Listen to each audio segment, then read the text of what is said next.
thank you so much for coming to another Manchester Memories presentation. As usual, we have Jerry filming, and after it's edited, it will be available on GNAT, and we are also preserving each one of these sessions at the Manchester Historical Society, so it will be preserved for now and for future generations. So again, thanks so much for coming. And we're very pleased today to have Ben Beers, who I think all of you do know, who is and has been the superintendent at the Barton Academy for many years. I'd say you've been working there for up to over 50, right? About 59. 59. Well, I could have said almost 60. And also, I was superintendent for 25 years, and then I said to myself, there's younger people out in that world. Let's utilize them. You know, I didn't grow up in the computer world, but I had to learn. So anyways, I want to thank GNAT. I want to thank the Manchester Community Library for enduring me here today.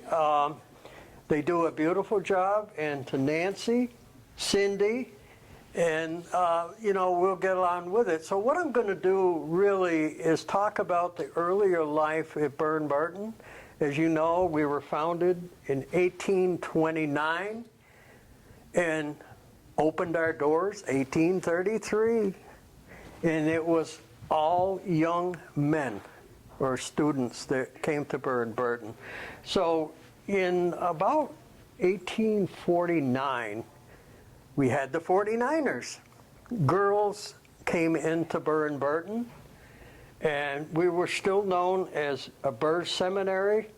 And I think it was around 1854 that it became Barton. And each Burr had given an allotment of money, and also Barton. And that's how we really got started. And we endured Civil War, every war up through.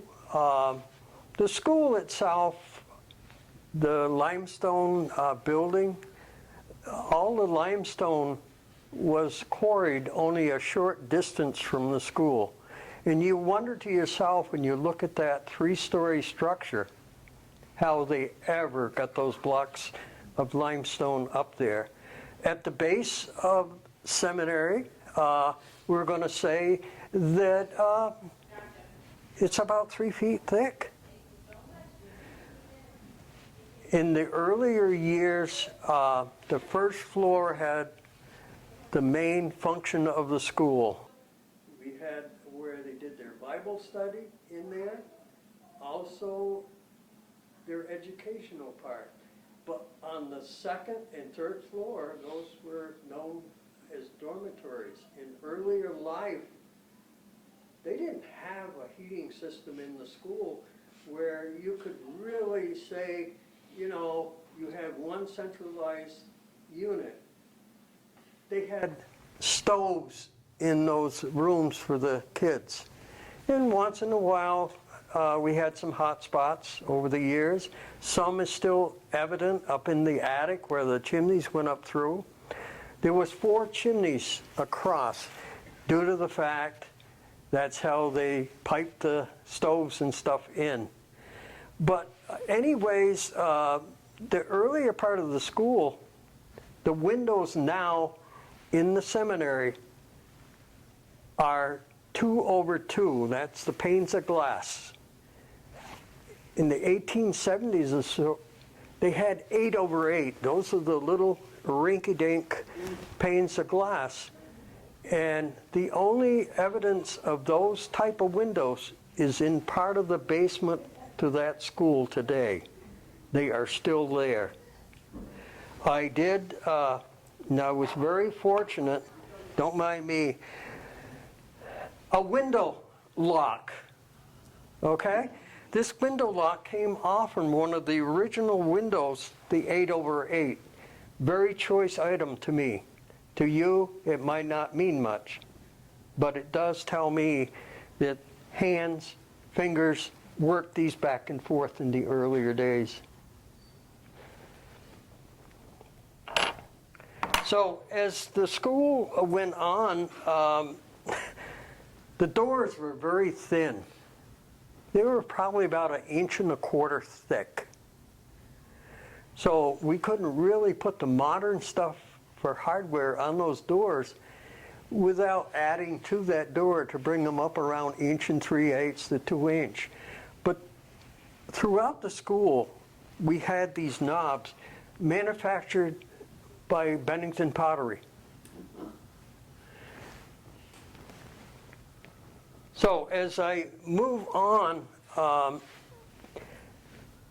sports, like we had basketball started in 1914. And we've always had sports at Burton. So many now we don't have enough buses to transport them all. Yeah. So anyways, I was a bus driver for Burton for 38 years. And people would say to me, how could you stand those kids? I said, you got to look at it this way. Without those kids, I would not be there. So I've got to say, I have high regards for our students at Burton. They're very polite. You treat them with respect, they will treat you well. So that's the way it was. I gotta say, in my earlier time at Burton, I graduated in 1961. But do you want to hear a good one that I don't often share? My wife and I were married at the Catholic Church in Chester, Vermont, the day before I graduated. So anyways, I was proud of that. We're still together, almost 58 years come June that we've been together.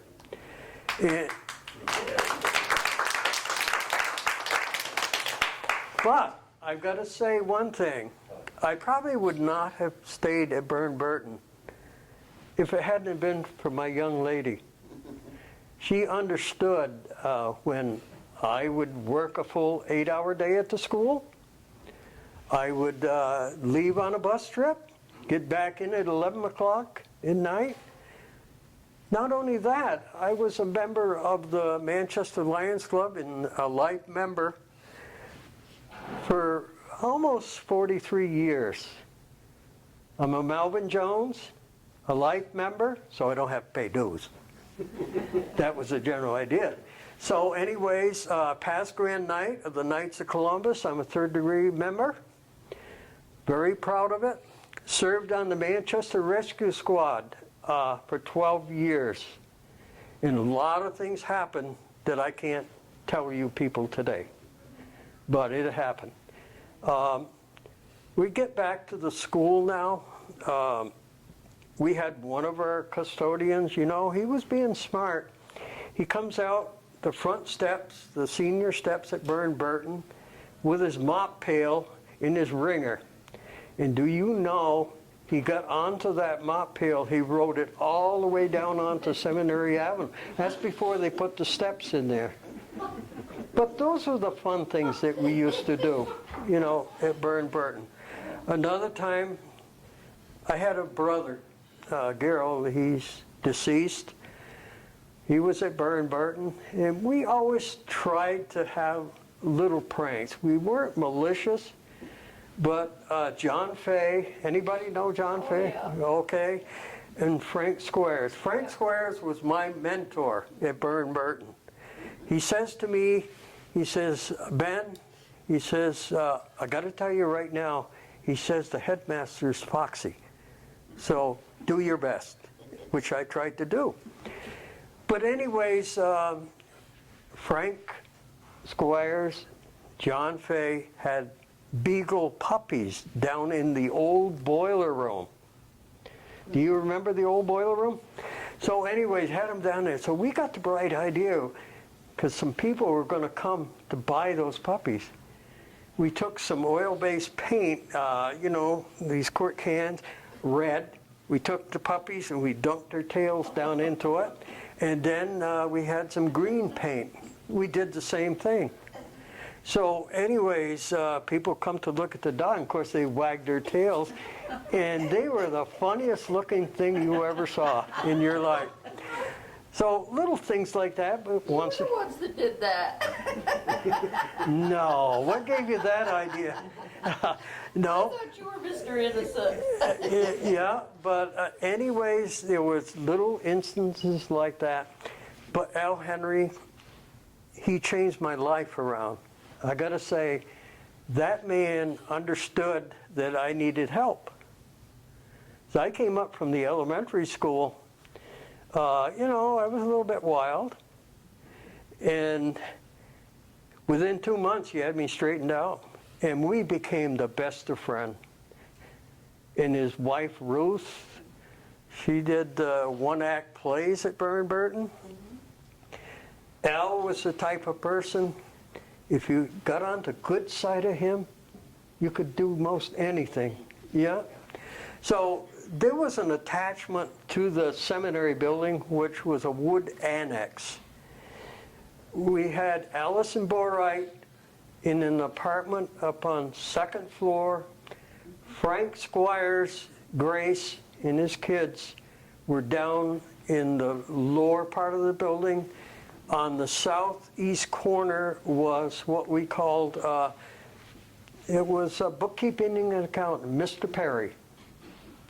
He was there. He was a great person. So anyways, we did that, and when World Series came around, guess what? We all headed into his apartment. That's where we watched the World Series. So in and around town, I've talked a lot about Burton, but there was a lot of things that happened in town that joined in with Burton.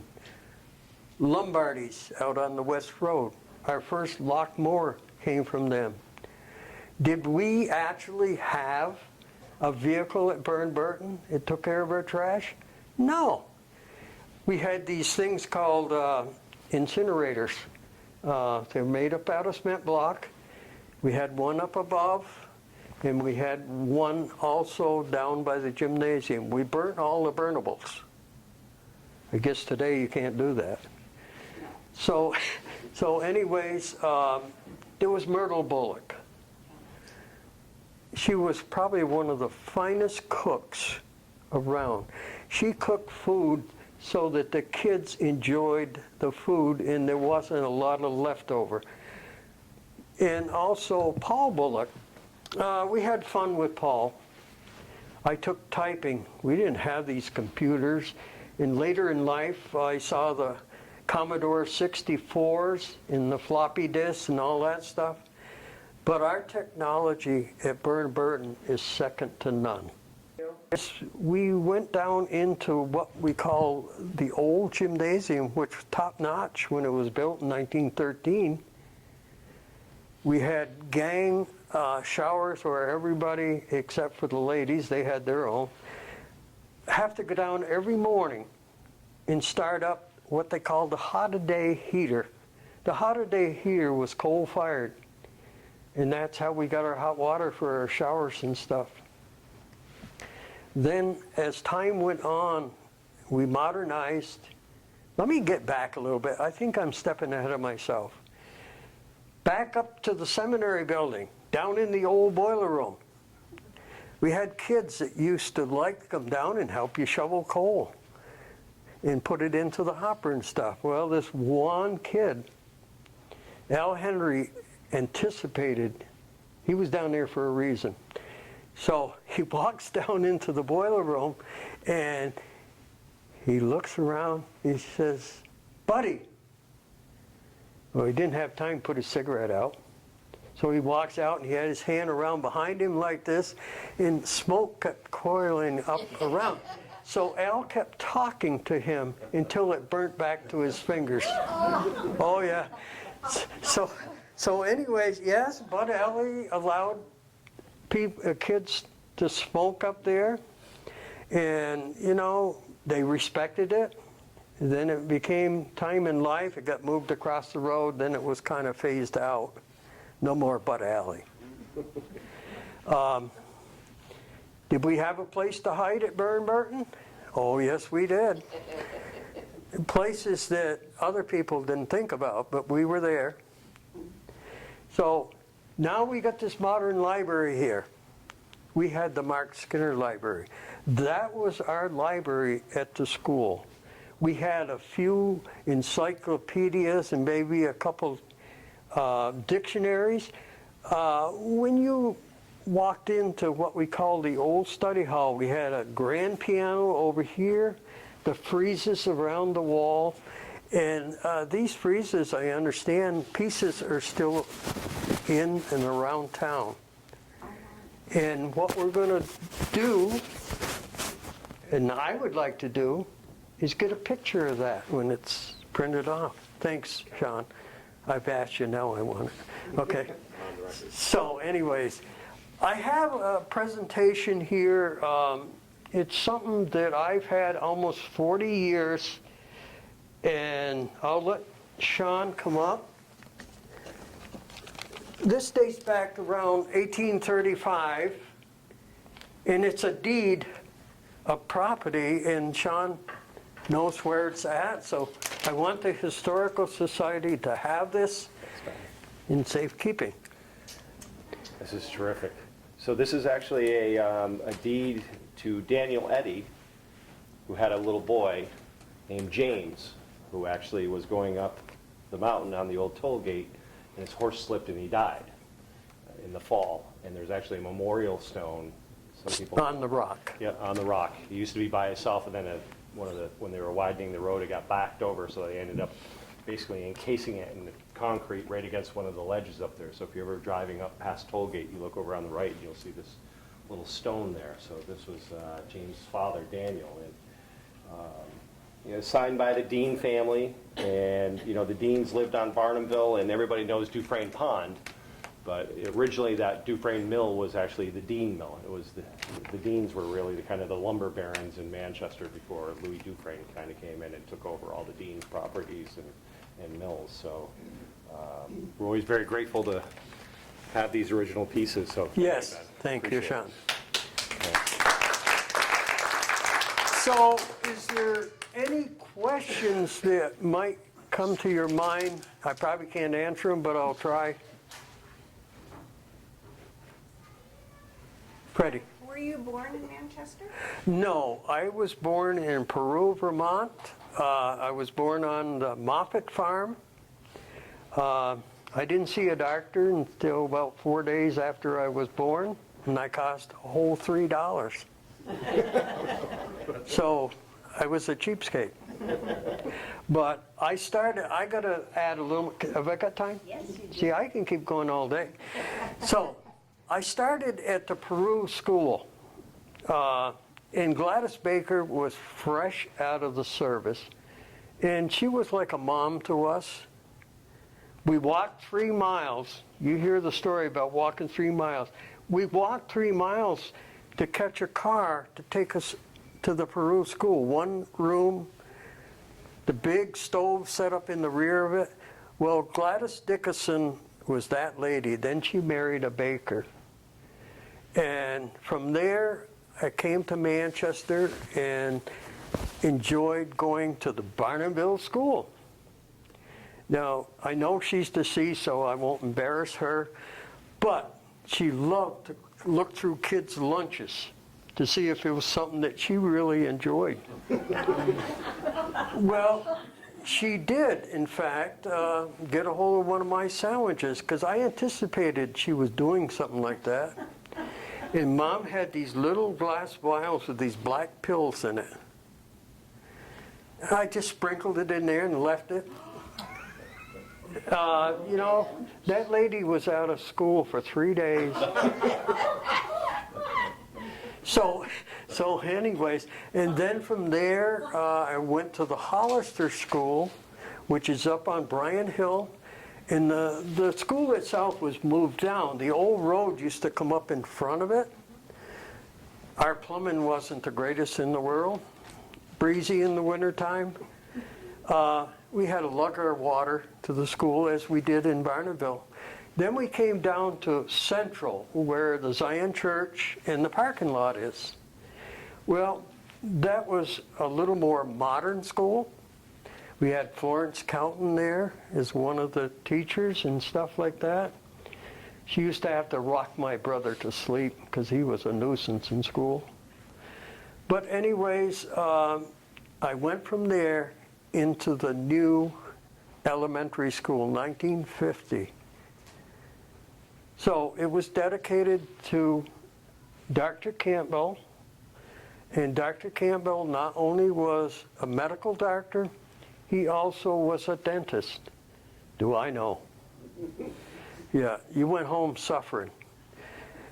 So anyways, have I still got time? Oh, I'll keep going. So anyways, we had our medical doctors. We had Dr. Harrigan up in the village, which was an aviation type. He would go to a crash or something like that.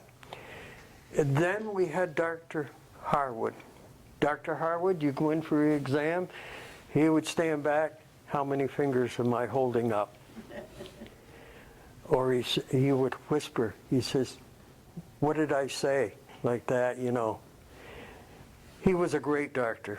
When I was on the rescue squad, we had a person on Dufresne's Dam. He came in to his home a little bit intoxicated. Well, his wife was there with a fry pan. And this is one of the heavy metal ones. She caught him right down across here, and he was bleeding profusely. So we took him up to Dr. Harwood. Dr. Harwood took one look. Well, he doesn't need any Novocaine. He's already pretty well sedated, and sutured it up. Yeah. So is there any more questions? What year did you move to School Street? We came down about 1987. I would say it was 87. Is that correct? 89? Yeah, because we've been there. We celebrated our 30th year of being there. But I got to say, Barton provided. I lived in Peru, and I commuted back and forth to the seminary for 8 years. That's when gasoline was 24 cents a gallon. But our paychecks wasn't much better. So anyways, we moved to the seminary in what they called a Latz dorm. We were there for 25 years. And I can't say enough good about the accommodation. Don't laugh. She walks into the place, had 13 rooms, walked into the kitchen, there's the old iron sink, no curtain. She looks around like that. She looks at the bathroom. That didn't even have a door on it. So anyways, I said to Mr. Brewster, I said, would you put your wife in there? He said, no. I said, I'm not going to put my wife in there either. So anyways, they did. But the school has been so good to me. They've given me jackets. They've given me trips. I hope they give me something for my 60th. But I'm not expecting it. I just be able to do something. Yeah. Mark, how are you? I'm good. How are you? Welcome here. Does everyone know Mark Toshian here? Hi, everyone. He's our headmaster of Barton. I didn't say anything bad. That's good, because I missed the beginning of this. So. And also, I presented this to Sean Harrington. This is a deed about 1845. Wow. So, Mark, do you have any questions? Wow. Do you have Any any? questions? No, well, I just want to take a look at this. I of course want to know who were the greatest headmasters in history, but I'm nervous about the answer to that. No, I'm going to pair it up. Two of the greatest headmasters, Al Henry and Mark Tostian. I appreciate that. Yes. I know Al cast a long shadow. And I'm aware of that in no small part because Al's son, Peter. Peter, likes to remind me of this. But, you know, it's the headmasters that we have. It's kept the school moving forward. We're about to go into another phase, which was going to happen soon. Yeah. You know, we keep moving forward, and you've always got to look at our students up there. They come first. We're only second. And I think all in all, and I've never had a bad student. I respect them and always will. So that might conclude what I have to say. I would just say, you mentioned that Burton has given you things over the years. Yeah, years of You have service given that as they school do. So much more than you've received, trust me, really. I mean, what a gift you have been to. Well, I don't the look at community and it that way. You know, I appreciate that, but I look at it this way.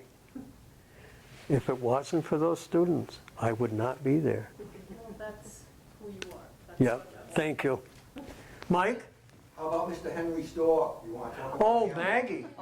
Oh, Maggie was quite the dog. You talk about kids or teachers stealing lunches? Yes. Uh, Yeah. Maggie always got into, they were always in paper bags, and you'd look around outdoors and you'd find paper bags she had been into and ate what she wanted, and what she didn't want, she just left it there.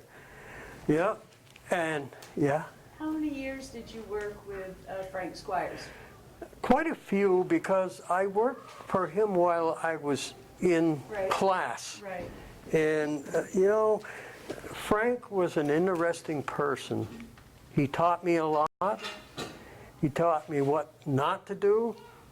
And be yourself, do your job, keep your mouth shut. But anyways, Frank had this dog. Oh, I'm still going.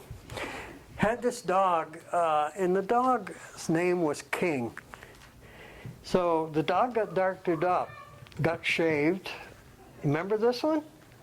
Well, King went around, looked just like a lion, because we shaved all the hair off the dog. We left hair around its neck and down on its feet and out at the tail end of his tail. And that dog was kind of a mascot also at the school. Okay, I think that's going to conclude what I have to say. Well, thank you so much. Well, I thank you, Judy.